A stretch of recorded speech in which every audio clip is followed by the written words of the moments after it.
This week, I started by writing about the book Disunited Nations by Peter Zeihan. I just started reading it a week or two ago. I've listened to Peter Zeihan on a handful of podcasts over the past year, 2 years, something like that.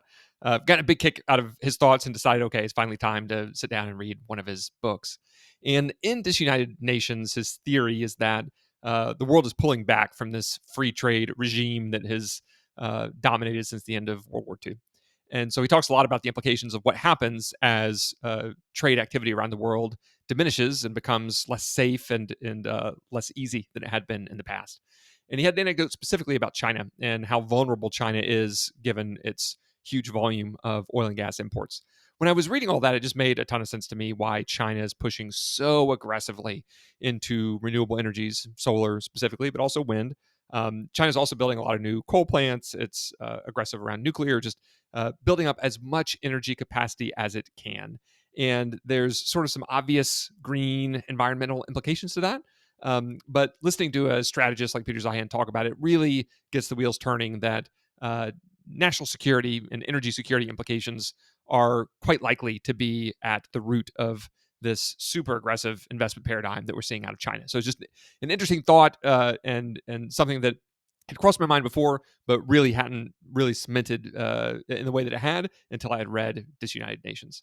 My second post this week was about Generac, the $9 billion backup power company. And I had stumbled across their annual report and never read it before. And they had a really interesting section in there that they call Key Megatrends. And these were 5 different trends that are driving adoption of both backup and primary power generation systems, which is the specialty of Generac. My post was about how, if you want to learn more about corporate strategy, I highly recommend diving into annual reports specifically. Yes, quarterly reports have some great information, but annual reports are where you get an overview of the business as a whole.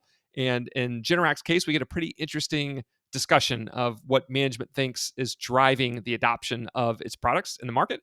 And just reading and then triangulating those against other similar anecdotes that you hear from other annual reports or in other pieces of literature or just in casual conversations you might have really helps you hone the strategy tool set that you have. So I do recommend, if you're trying to learn more strategy, dive into some annual reports, specifically some annual reports that you probably haven't looked into before, and see what you might find, because Generac was a pretty interesting one for me. My next post was about the huge announcement of the ConocoPhillips Marathon Oil merger. And I wrote about how the stock prices kind of reflected a lukewarm reaction from the market to that deal. And specifically, ConocoPhillips, when they announced the deal, talked about how in the next 3 years, they expect to execute over $20 billion of stock repurchases as a result of the transaction. But when you look at the two companies in isolation separately, for the previous 3 years, they bought back $23 billion of share repurchases. So there's a chance that investors are looking at this deal thinking, hey, if we're going to combine these two companies, we would expect even more payouts than what these two companies are capable of doing separately. And it wasn't very clear from the press release announcing the deal that shareholders are really going to get meaningfully improved payouts compared to what they would have received if they had just owned those two companies separately. So it's an interesting dynamic that you see coming out of such a big merger announcement. My fourth post of the week was about BHP and Anglo American. And these two companies have been talking about a possible combination for the better part of a month, maybe 2 months at this point. And finally, that deal is dead, at least of the moment. And I wrote about how consolidation in mining is very different than consolidation in oil and gas. In this case, BHP was trying to acquire Anglo American to extend its runway in terms of copper production in the future. So there is an oil and gas analogy here, which is oil and gas companies are trying to convince shareholders that, look, we have a long runway of attractive cash flows in front of us. BHP is trying to accomplish the same thing with this deal. The huge difference is that the world is going to need much more copper than we've been producing to this point. Whereas in oil and gas, there's a lid that investors want to see put on production. There's just a lot more uncertainty around what happens to oil and gas demand next year, the year after, 10 years out, 20 years out.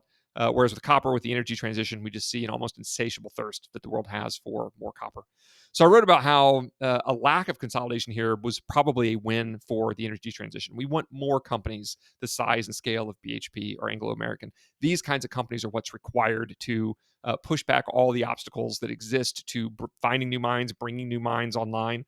And if you consolidate, you just have fewer of these entities. There's no real argument that I've seen about how if you combine these two entities, they'll go explore for more copper than the two entities would have done separately. And some analysts are noticing that. And so the the space, the analysis of that space, the response to these kinds of news items are very different in mining than they are in oil and gas. And I wrote about that. Each weekend, I send out a new edition of my free newsletter that I call The Business of Energy. It includes links to and summaries of all the stuff that I write about and publish online. I also include an energy related anecdote, insight, or observation that I don't share anywhere else. So that way, if you've seen all the stuff that I've shared online, you'll still have something new to read in the newsletter. If you've not signed up for that, you can find the link in my profile. I'll probably also put a link down below here. As always, thanks so much for reading, watching, liking, commenting, all of it. I really appreciate it. I hope you had a fantastic week, and we will talk soon.